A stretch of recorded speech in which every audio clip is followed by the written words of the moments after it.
Tá começando mais um Cafezinho a 2 aqui pela TV Univale, o seu canal Futura. E hoje eu vou conversar com a Roberta Peinador. A Roberta é professora de literatura há 24 anos, 19 desses 24 pelo Colégio Unificado, né, Rô? Isso aí, 19 anos já. Já me deu aula, muitas aulas. Fundamental, no médio. É por causa de você que eu tô aqui. Sério? Você me fez passar no vestibular. Oh, que honra. Você fez eu ter o meu primeiro contato com a câmera. Sério? Um trabalho. Claro, trabalho lembra? do curta? Claro, do curta lá. Mas, ó, eu lembro que você tem uma coisa muito curiosa, que você escreve de trás para frente. Escrevo. Que loucura, como é que você consegue? Olha, Lucas, eu comecei assim de uma maneira bem peculiar. Eu era bem estudiosa no colégio, né? E aí eu estudava num colégio bem tradicional e a gente precisava copiar num caderno de rascunho a matéria do quadro e só passar a limpo em casa. E aí eu tinha meu caderno de rascunho, eu tinha que copiar tudo, aí eu resolvi escrever com a mão esquerda. Aí na escola eu copiava tudo do quadro com a mão esquerda, chegava em casa, passava limpo com a mão direita. E daí depois, não satisfeita já, né, com essa habilidade aí que eu descobri que eu tinha, eu comecei a escrever de trás para frente. Essa semana a gente até estava brincando, eu estava escrevendo de cabeça para baixo também. A Thalia, a professora Thalia, me chamou. Que negócio é esse? Você também escreve de cabeça para baixo? Falei, pois é, amiga, eu vou te mostrar aqui no quadro. Ainda brinquei com ela, mas eu descobri assim que eu tinha, não foi treino, não foi nada. E como é que você descobriu que você tinha talento para dar aula? Como é que você se descobriu professora? Eu sempre brinquei, quando eu era pequena, brincava de escolinha, montava escolinha em casa com as bonecas, dava aula, tinha meu quadrinho, né? Sempre brinquei de escolinha, de escritório, sempre gostei muito de papel, de caneta, de correção, de quadro. E depois, na minha adolescência, eu acabei esquecendo assim, desse desejo, né, de ser professora. E aí eu resolvi ser astronauta. Eu queria ser astronauta. Eu lia tudo, comprava tudo, eu tinha pôster no quarto. Eu lembro nos anos 80 que passou o cometa Halley. Aquilo para mim era o delírio da minha vida, eu adorava. E aí depois eu acabei voltando, né, para o magistério, quando eu retornei para Balneário Camboriú. Porque eu morava aqui, aí fiquei uns anos em São Paulo, quando os meus pais se separaram, eu voltei para São Paulo. E aí, quando eu retornei para Balneário, eu fui estudar no Colégio João Goulart. E não tinha vaga para fazer o científico, né, que era, na época, o ensino médio. E aí a minha família conseguiu vaga para mim no magistério. E eu não gostava no começo. Só que aí depois a gente eu fui descobrindo, fui fazendo amizades e fui gostando das disciplinas, né, porque é diferente do ensino médio. Tem algumas disciplinas específicas. E fiquei. Acabei me formando no magistério e já comecei a dar aula aos 16 anos. Mas você é paulista? Eu sou paulista. Você morava em São Paulo, capital? Capital. São Paulo, capital, é uma cidade onde tudo acontece, né? Gigante, imensa, maravilhosa. Você sente falta de lá? Eu sinto muita falta. Eu gosto muito aqui de Balneário, gosto muito da nossa região, mas eu tenho perfil de cidade grande, eu gosto muito de cidade grande, onde tudo acontece. E você tem muita opção, né? Tem opção de coisas para fazer durante o dia, opção de coisas para fazer à noite. Eu gosto muito, assim. E você ainda tem um pouco de sotaque. Tenho? Tem. É leve, mas tem. Alguns ex-alunos, assim, eu acabei de encontrar um ex-aluno que... O sotaque paulistano. Ele fala com bastante sotaque. Meu, para com isso, para vai, eu nem tenho mais esse sotaque, meu. Mas não adianta, né? O sotaque fica. Mas, Rô, como é que foi a tua adolescência? Você era rock and roll já na tua adolescência? Olha, eu sempre gostei de música, sempre gostei de arte, assim, né? Gostava de tudo. E música sempre me acompanhou a vida toda. Eu lembro que eu tinha aquele aparelho de som, né, que era prateado, com os botõezinhos para gravar fita cassete. Tinha a minha vitrola, meus discos, sempre gostei. E depois eu acabei gostando de outros gêneros também. Eu gosto muito de música, eu descobri samba, descobri bossa nova. Gosto muito de MPB até hoje. O sertanejo você não descobriu? Sertanejo não descobri.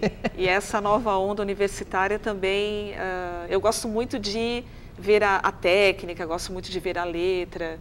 Então eu acabei assim não me familiarizando assim, né, com determinados gêneros. Mas eu não tenho nenhum tipo de preconceito musical assim. Eu respeito o que a pessoa gosta de ouvir. Não pode ter, né? É. Tatuagens. como é que é ser professora? Você dá, não sei se você dá aula ainda, mas você dava aula para quinta série, para sexta série, e tem o corpo tatuado. É uma contradição, né? Você vê isso como uma contradição? Olha, eu acho que há um tempo atrás, na minha profissão, as tatuagens assim visíveis, né, não seriam muito aceitas. Mas eu acho até que para quebrar determinados tabus, né, em algumas profissões, os profissionais têm exercido um papel importante assim para quebrar esses preconceitos, né, de você julgar a pessoa pela aparência que ela tem. Então, eu sempre falo, assim, os meus alunos sempre perguntam, né, quando foi a primeira? Mas eu sempre gostei muito de tatuagem. E eu demorei muito para fazer a primeira. Todo mundo acha que eu fiz adolescente, né? Mas eu fiz a primeira tatuagem com quase 30 anos. Meu filho já me acompanhou ao estúdio, ele estava junto comigo, fiz em São Paulo a minha primeira tatuagem. E eu esperei um pouco justamente por isso, assim. Eu me senti preparada para assumir realmente esse gosto que eu tenho, né, por tatuagem, que para mim tatuagem é arte, e mostrar que eu poderia, dentro da minha profissão, quebrar um tabu, né, de décadas, né, que um professor sempre tem que ter aquela postura rígida, né, autoritária, séria. Coxinha, essa é a palavra. Os meus alunos sabem que o meu caráter não muda por causa das minhas tatuagens, né, isso aí eu já tenho o meu espaço conquistado. E o papel da escola anda muito em conflito, né?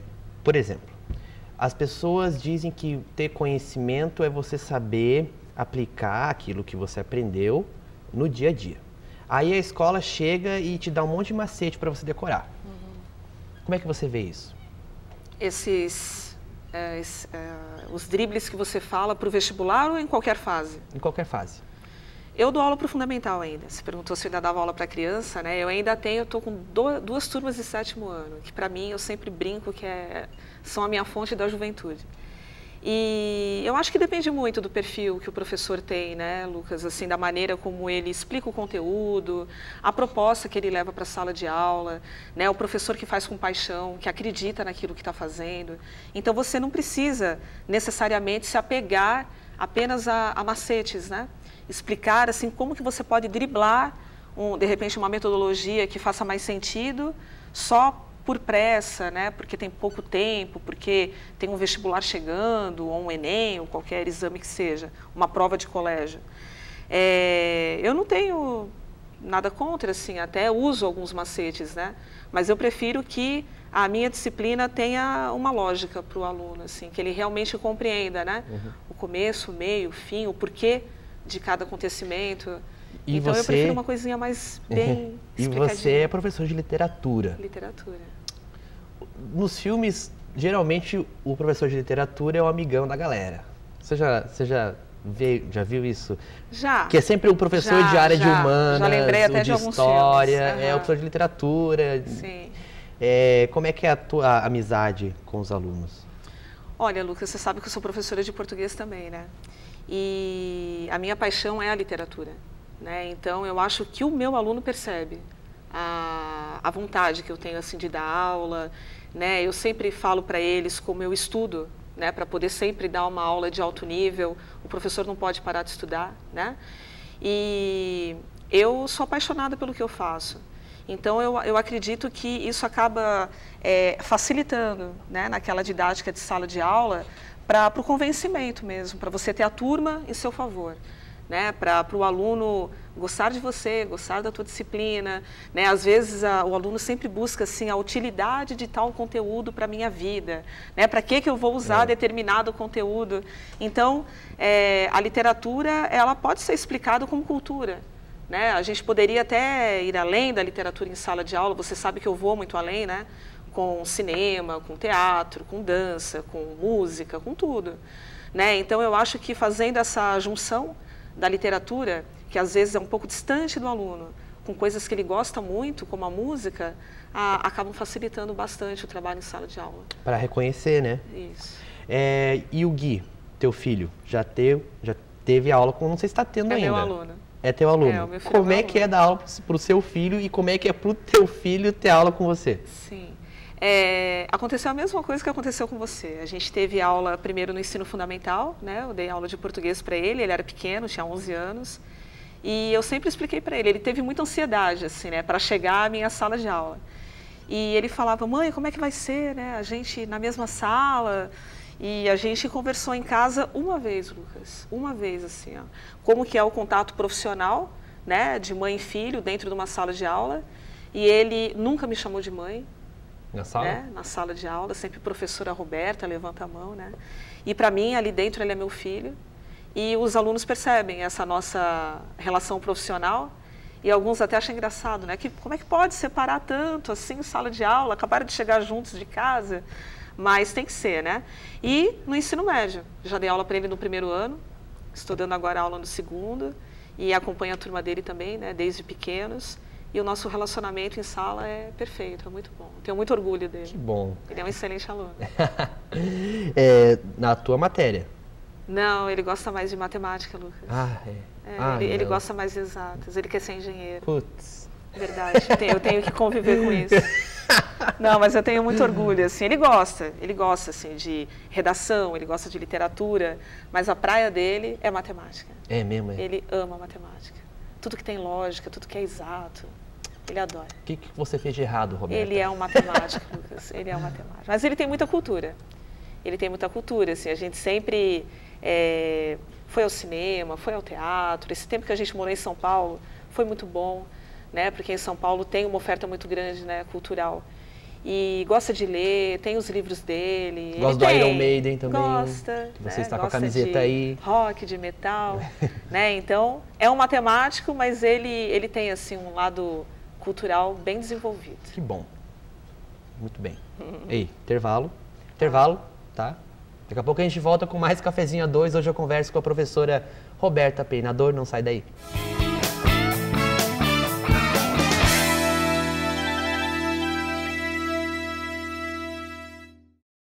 De volta com o Cafezinho a 2 e hoje eu converso com a professora de literatura, Roberta Peinador. Roberta, a profissão de professor é desvalorizada. Como é que você faz isso valer a pena? Como é que você faz ser professora valer a pena? Eu acredito muito na educação. Eu acho que eu me sinto com compromisso com a educação do país, né? Então, nesse momento, eu sou professora da rede privada, mas eu já trabalhei, comecei minha carreira, né, em escola pública, eu comecei dando aula em colégio particular e público ao mesmo tempo, e não interessa o setor em que você trabalhe, né? Se você tem compromisso, você acaba fazendo com que aqueles que convivem com você passem a valorizar tanto a educação quanto o papel do professor, né, na educação do país. E eu tento fazer a minha parte, né? Além dos conteúdos que eu explico em sala de aula, para prova, para vestibular, para o Enem, eu sempre converso muito com os alunos, né? Eu sempre tento aconselhar, sempre falo da importância da informação, do correr atrás. Eu acho que a educação é um conjunto, né, de coisas que você pode fazer dentro da escola, pode fazer em sala de aula. Então, eu procuro ir além daqueles conteúdos, né? Eu acho que o professor, ele acaba sendo, né, um conselheiro, ele acaba sendo um amigo muitas vezes, e dependendo da afinidade que você cria com o teu aluno, ele vai te procurar, né, para conversar, para saber a tua opinião. Eu lembro da época de escola que eu falava que você era a professora mais popular do colégio, você era mais popular que os alunos. As pessoas te procuravam assim, antes, quando estava chegando na sala, todo mundo já vinha em cima de você. Às vezes eu queria conversar alguma coisa, nem vou porque eu não vou conseguir falar com ela. Eles brincam que tem que pegar senha. Tem que pegar senha para falar, meu Deus do céu. Eu gosto desse contato assim com os alunos, sabe? Dessa amizade que a gente acaba criando, eu acho que é uma conquista.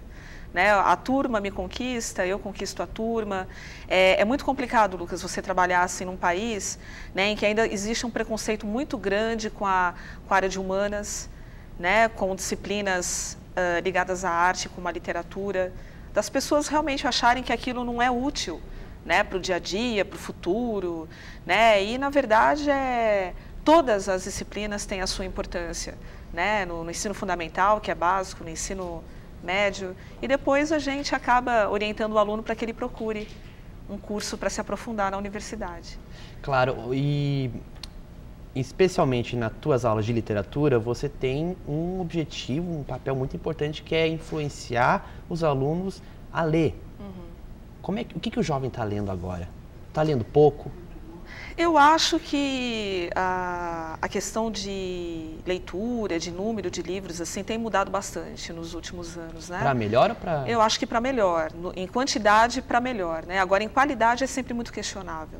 Não adianta você ler qualquer livro, qualquer coisa, qualquer autor, né? E achar que você está cumprindo com a tua tarefa de leitor, né? Eu acho que quantidade não é tão importante como a qualidade. Então, sempre ousar, né, ou correr atrás e fazer a leitura de autores nacionais, autores estrangeiros, né? Eu percebo que o jovem tem muita resistência para fazer a leitura de livros nacionais. Ainda prefere o livro estrangeiro, né, a literatura estrangeira. E no ensino médio eu acho que é um propósito importante da minha área, fazer o adolescente conhecer um pouco da literatura do país dele. Né? Então, o próprio vestibular lista livros nacionais, né?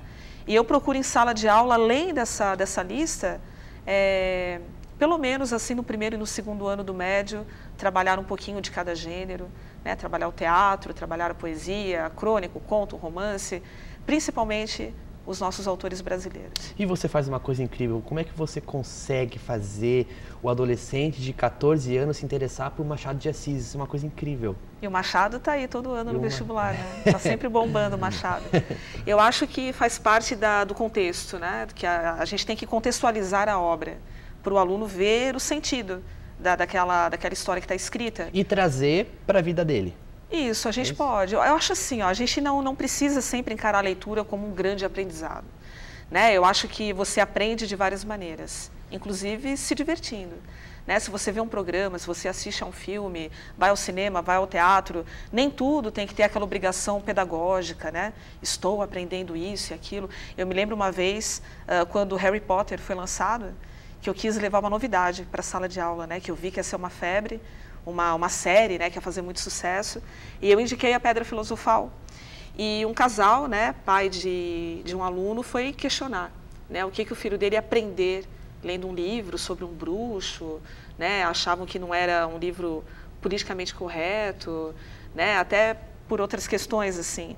E eu conversei com eles, eu mostrei que a literatura é entretenimento, é lazer, né, é diversão. Você não precisa necessariamente ter coisas para aprender, né?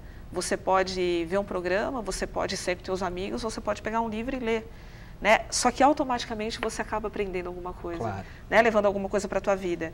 E o Machado de Assis é um ídolo meu, né? Eu sempre gostei do Machado, principalmente dos contos machadianos.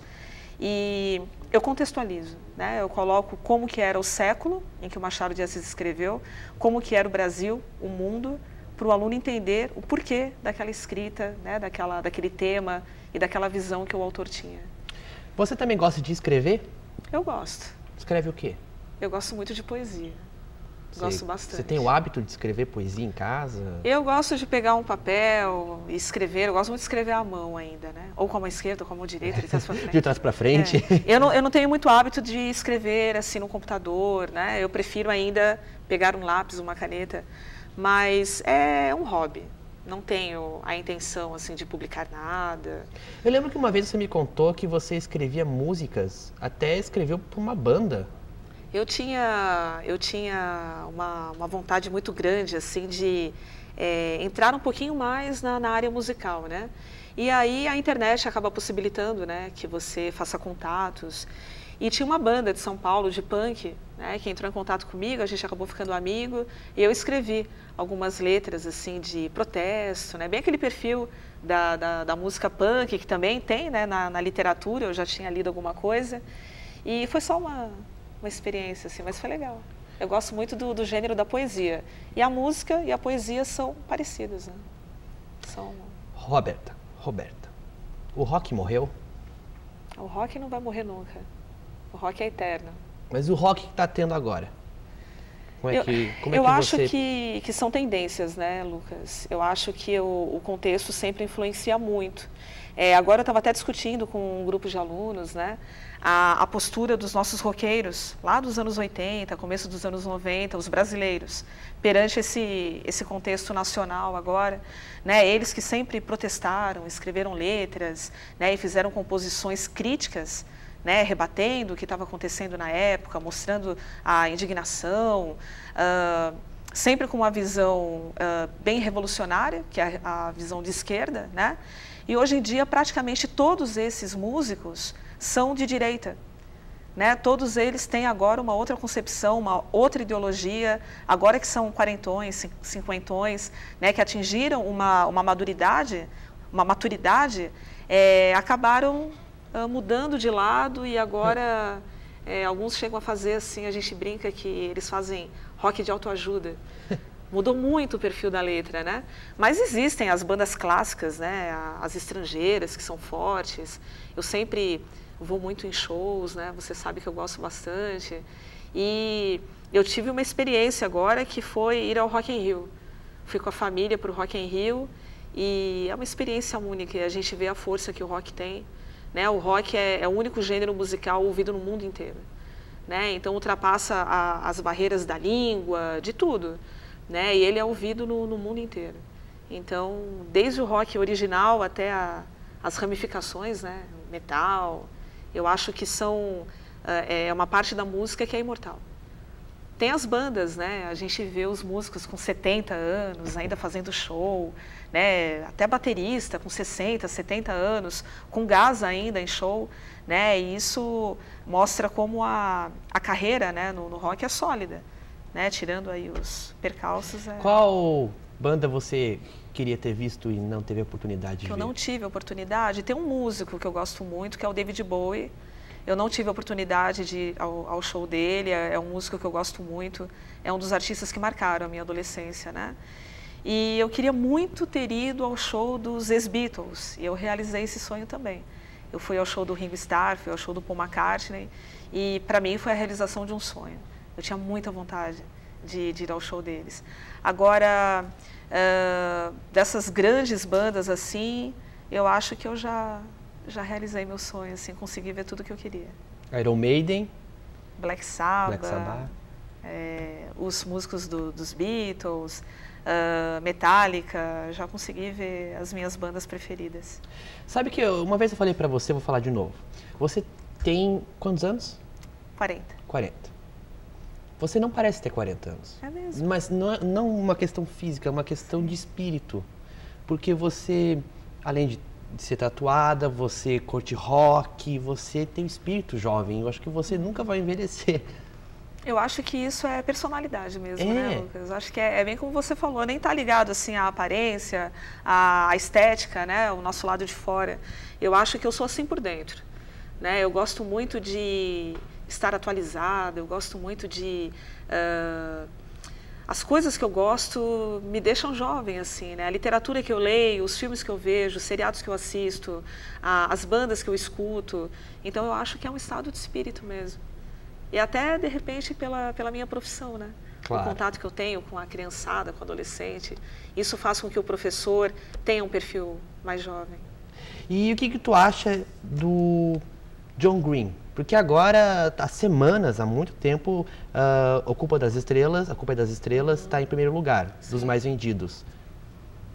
Curte? Gosta? Já leu? Eu conheço pelos meus alunos, assim. Eu tenho uma cisma muito grande com best-seller. Eu não gosto de literatura que agrada a multidão, né? Eu não leio. Esse tipo de literatura, assim, eu não leio, mas eu me informo. Eu me informo porque eu respeito muito o meu aluno que é leitor e que faz a leitura desses livros, né? Então, agora a grande expectativa é para o filme, né? Então, eu já conheço toda a história de trás para frente, já me contaram detalhes. Agora já deve ter estreado no cinema, né? Mas não é um tipo de literatura, assim, que faça parte dos livros, assim, que eu leio. Não leio. Linda. Com quem tu tomaria o teu melhor cafezinho? Melhor cafezinho? É, aquele que se você tomasse, você morreria feliz.